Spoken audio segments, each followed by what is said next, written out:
giving you a fairly light-hearted,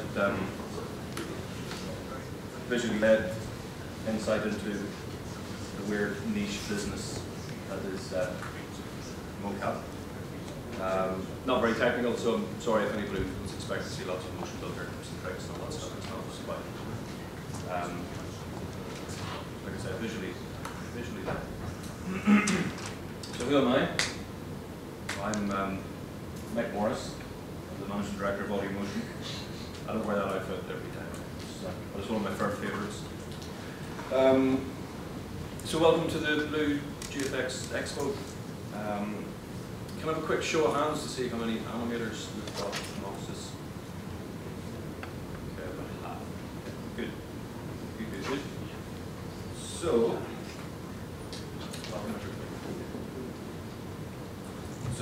we started in 1997, so we've been in the business for quite a long time. So for many years we've been producing mocap for video games, movies, commercials, trailers, pop promos, everything really. We've always reinvested quite heavily in our tech, so when we started in 1997 with about 18 cameras, something like that.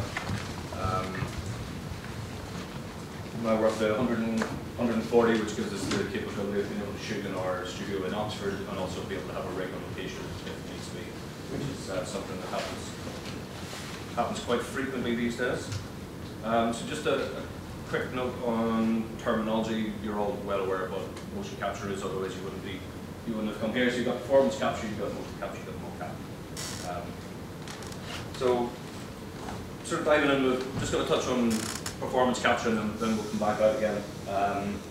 So full performance, as we define it, is capturing face, fingers, full body simultaneously.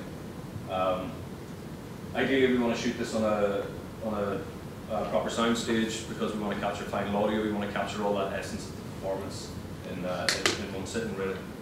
So we can see the markers on the face. So yeah, really, it's I mean, all of these elements can be captured at different points in time. There's lots of different ways of doing it, but there's something about the chemistry when you've got a director and an actor working together that we believe is quite hard to sort of recreate if you're capturing one element of the sound booth and you're using some other piece of software to create facial animation, and then bolting all that together again at a different point in time. And you know, little small points like capturing fingers, capturing hands, you know, as I gesticulate while I'm sat before you, capturing all those little details we think is incredibly important. So we can do that in like I say, in a sound stage. We prefer to work in a TV environment if possible because they're proper sound stages. A TV studio is better equipped. A film sound stage, you'll find plenty of film studios set up at sound stages. They're basically just big sheds with heavy doors. And if somebody's working next door, if they're building props or whatever, that sound's going to bleed through, and that's not conducive to a productive day shooting, really. We can set up a small pod of cameras in a sound booth if that's what's required. We've got head-mounted cameras, so we can go that approach. So there's lots of different ways of doing it. So yeah, full performance. I started earlier just testing the sound with a clip from a chap called Greg Mutt, who benefited from our full performance. I don't know if any of you have come across him at all. How he came about, the full performance shoots usually take about 5 days, maybe 10 days. So we had an opportunity one day with the clients that said that we're going to use that time for rehearsing. And with all the gear set up, and I thought it would be a waste not to use that day for something. So a friend of ours called Paul Smith from a company called Husky Cow had been playing around with the idea of a teenage dog which reviews Avatar. And the dog's a bit miffed about why is it all about the cats and what about us and so on. So we come up with this concept. So he's a teenage dog, he's in front of his webcam and he's reviewing Avatar and sets it up on YouTube. It was only ever meant to be on YouTube. So the first video, Greg reviews the movie, what's with all the blue hippie cats, what with us dogs, so on. And bizarrely, the video got something like 200,000 hits in about 4 days on YouTube, so it just caught people's imagination. So we put a second one up there, and basically Greg's amazed by his success. You can't believe how many hits he's got on YouTube and so on. By the third video in the series, Greg is absolutely convinced that the cameraman, as he calls him, is going to want him involved in the writing of Avatar 2. So we'll jump in and catch up with Greg on his third movie. Hey, so I'm getting like loads of messages from people, and I got one from Mr. James Cameraman. He writes, "Dear Greg, I really liked your first video. Thank you. It's cool, thanks. I realize now that I was being silly with Avatar 2, Avatar, because I made it all about blue cats, and it's because I was writing Avatar, and my cat was next to me, and I was feeling blue, and I had writer's block, so that's why I was like that. But you seem cool, and I would like to hear all your ideas on what you think Avatar 2 should be. Ideas. Yeah, lots of love, James Cameraman. P.S. I'm so sorry about the Oscar. You deserved it. The other person did not deserve the Oscar. But I'm sure that anyway, thank you for the message, Mr. James Cameraman. I will think about lots of ideas, and you will win for Avatar 2. With my ideas. Greg,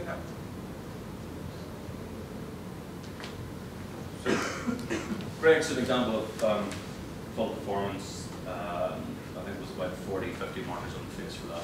There's no keyframe animation at all. It's purely driven by the optical mocap data. How did you do the ears? Hmm? The ears. Oh, sorry, ears and eyes. Sorry, I'm talking about the actual lip sync and everything else. Sorry, correct. Ears and eyes. Cloth simulation, etc. Sorry, not being disingenuous. What cracked us up, what cracked me up with Greg was once he landed on YouTube, some of the comments that were being left by various people, like, you know, if you hated the movie so much, dude, why have you gone back to see it 3 times? And we're like, are you arguing with a figment of our imagination? I think it might be. Other people were wondering what we were selling. You know, various post houses in LA thought saw it, and I thought that somebody had made it because they were pissed off they didn't get to work on Avatar. And we're like, guys, it's just fun. Does anybody remember what fun was about? So it was an interesting little experience. Another sort of, this more of a talk ahead. We're thinking of putting this guy in X Factor, some more talent than some of the guys on there. Is there any chance we can get the audio turned up? Is anybody here from Blue? No.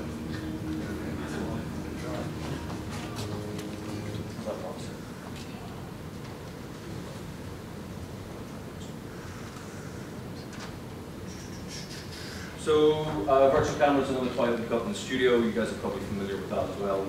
We'll basically pipe motion builder scene with the characters moving in real time into that. But unfortunately, all you're seeing is yeah. So back to motion capture or mocap. Again, back to the sort of terminology. There's a good argument for the entire process being called performance capture, because effectively that's what we're doing. We're trying to capture the essence of any given performance.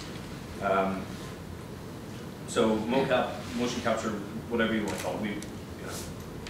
We love what we do, so we can call it whatever you want. Animators, we also love animators. Sometimes it's not reciprocal though. Sometimes we've got a bit of a bad rep. It's often seen as cheating. I'm not sure, does any of you guys from Ravensbourne? You got a mocap system here? Ish. You get access to it? You do? Okay. Because I've come across quite a few universities where they're running animation courses. We've got a mocap system, but not allowed to touch it. Your film is cheating, and it's quite bizarre really, because if you're going to work in the world of animation at some point, if you're working in games or commercials or film, there's a good chance you're going to have to get to know and love mocap.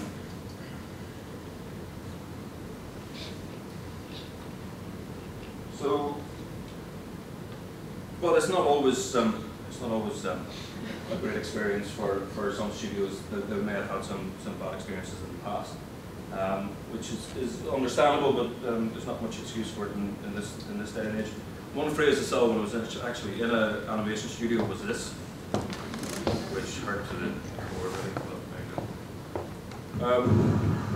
Here's a funny example from the US of bad mocap. I don't know whether you've seen this.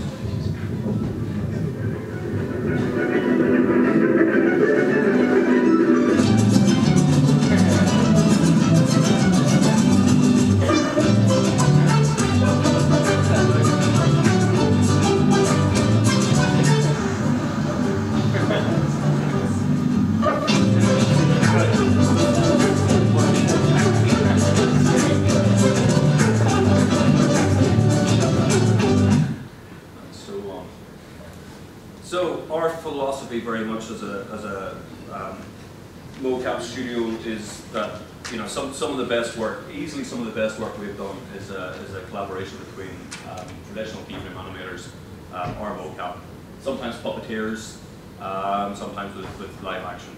That really produces really the best results that we've seen. Animators really make us look good, and if anybody thinks that their jobs in animator is in any way threatened by what we do as a studio, then you're mistaken. Absolutely. And I've had people come up to me at presentations after the presentation. There's no point in me carrying on doing animation. I don't know what you guys are doing. They just don't. That's not the case. It's simply not the case. So yeah, we definitely think our finished work's going to be a result of that. Motion capture is just another tool. It's just another device. It's just another technique that you guys can use to make your work look great. I've seen on several occasions sort of recently graduated animators turning up in the studio, maybe spent 3-4 years learning classical animation and having to use the dreaded mocap. And then watching these guys over the years flourish into directors where they're out on the floor in the studio volume, actually rolling around on the floor with the actors telling them exactly what it is that they want to get in the suit themselves, and really flourishing and really getting into it. And that's fantastic to see. It is. And I think the general perception after things like Mars Needs Moms and all the rest of it, I think Tintin is going to be doing us a huge amount of favours again. I think that's been very well received. So a couple of these examples. This one's quite old, but I still think it stands up quite well as an amalgam of these different techniques.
Showing the whole final piece because we're fairly sort of limited in time. Another one is Brains Drenched, which is a wee bit more recent.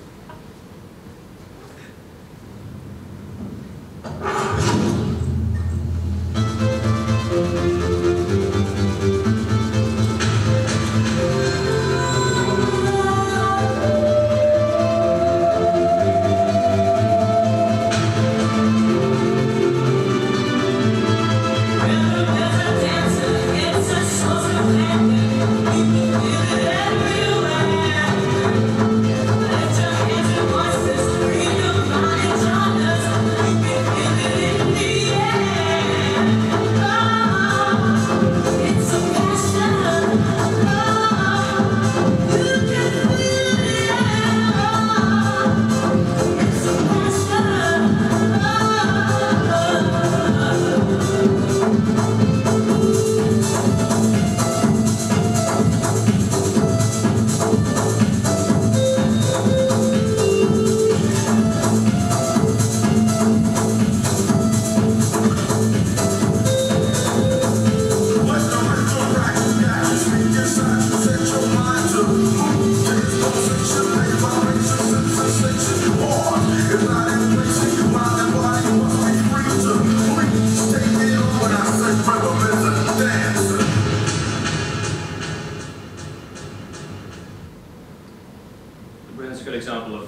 whole lot, all in one 30-second spot.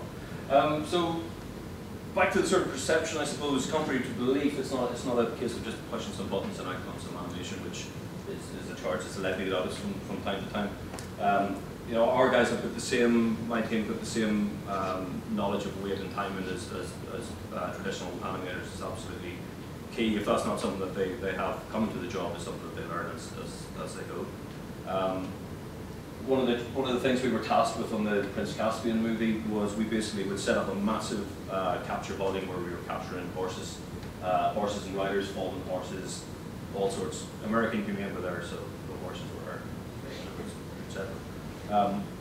But the point being, we were solving the rider's spine to that the horses to create believable centaurs.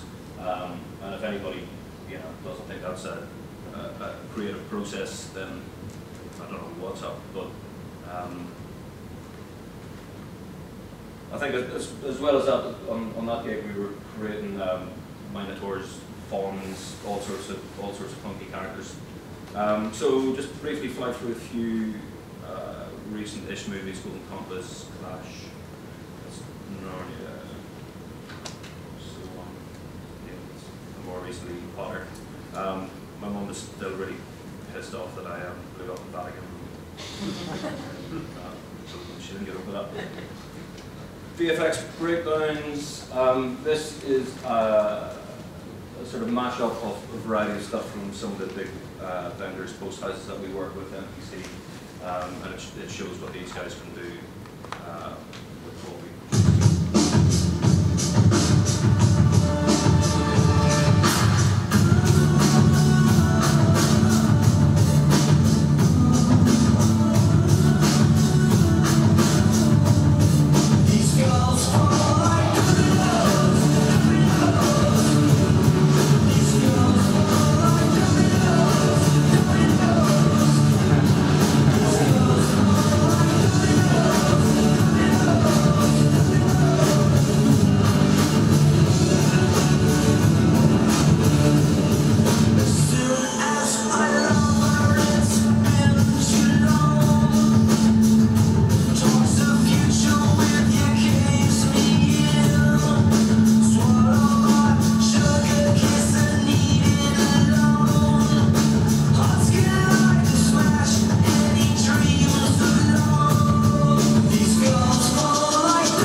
Some of the VFX work that's done.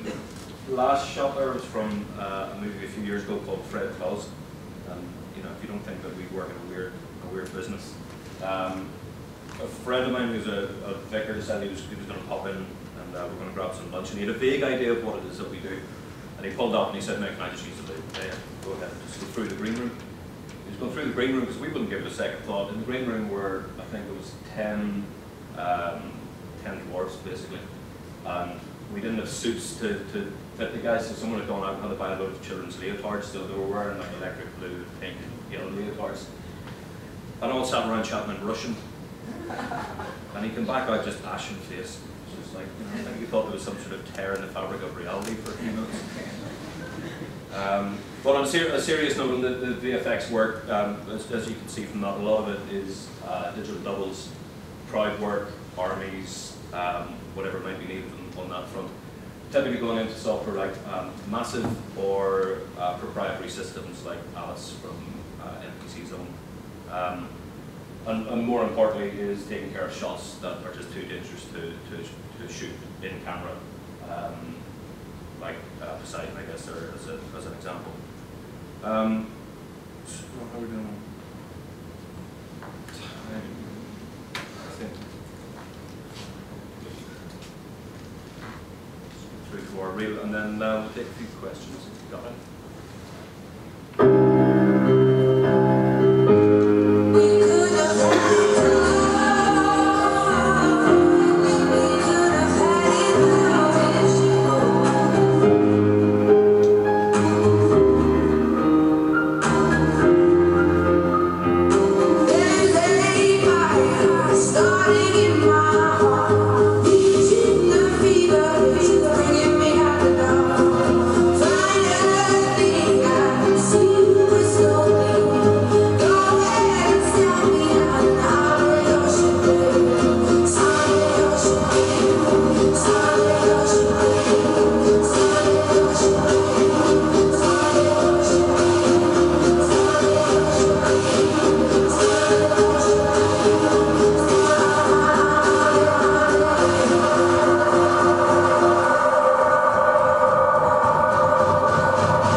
Yes. How long does something like that take to capture? The actual capture or the whole thing? The actual capture.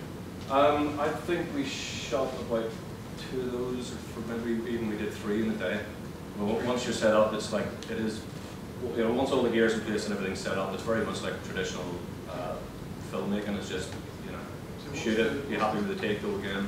What's the setup time or something like that then? If it depends, but if we're doing a big ass full performance volume, we need to put truss in, riggers go in the day before, they put all the gear in, then we come in dressed as cameras.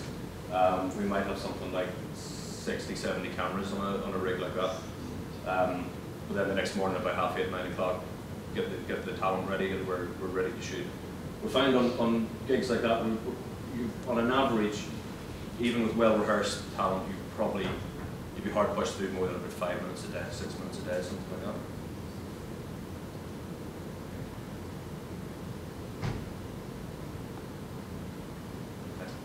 How do you see Connect impacting? Is it Connect 2 as well?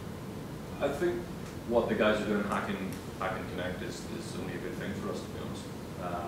I've never really seen it as that much of a threat, if ever it was. I mean, I think if anything, it'll have more people interested in the technology.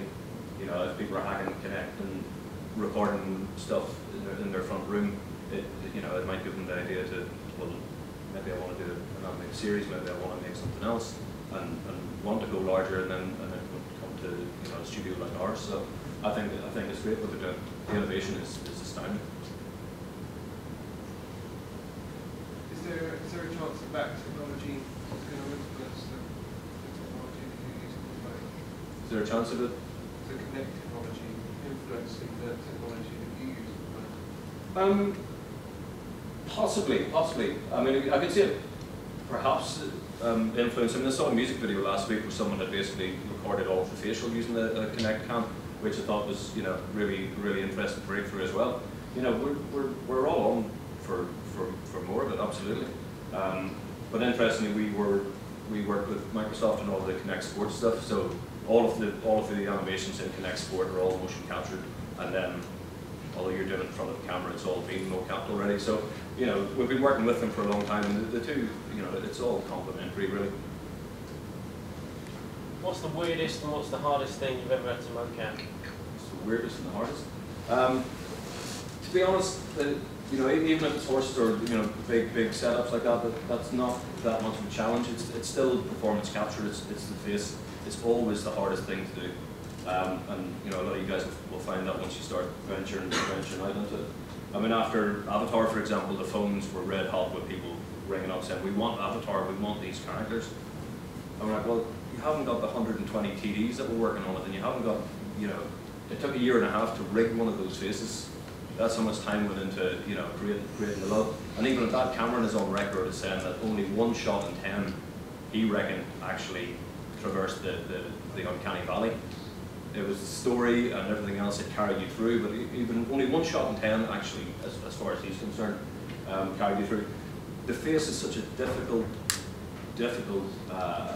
not so difficult to capture, but it's all about the rigging of the face. And we try and convince clients to spend more time on the rigging and less time worrying about the actual acquisition of the animation. That bit is much more straightforward. Weirder stuff, and we've done for a bit of weirdness over the years. Probably one of the weirdest phone calls I got was one morning, and a guy rang from Austria, and he told me he wanted to do naked golf. And I said, "What?" And he said, "Yeah, it's for the German market. It's very erotic." I said, "Lovely naked golf." And he said, "Yeah, and then naked battle chess and naked something else." And I said, "Mate, I'll sell you some golf data. What do you do with it after that?" It's entirely up to you. So, yeah, it is weird. I think it's probably a time for 1 or 2 more. No, did the puppet, did you use the same marker setup for the puppet? Is that human? We didn't actually put markers on the puppet. Don't believe we put markers on the puppet itself. I think that was shot in camera. But when we got the call for that job, we were, you know, because they were looking for a sort of b-boy sort of style, we did say, look, we think you're probably going to shoot a bit more mocap than you think on this. So we just used a standard full body marker set on the b-boy dancer stroke performer. But it's testament to the mill and the job they did on blending all of that together and creating that final result. So no markers on the puppet on that page, but maybe there should have been. Might have missed the trick there.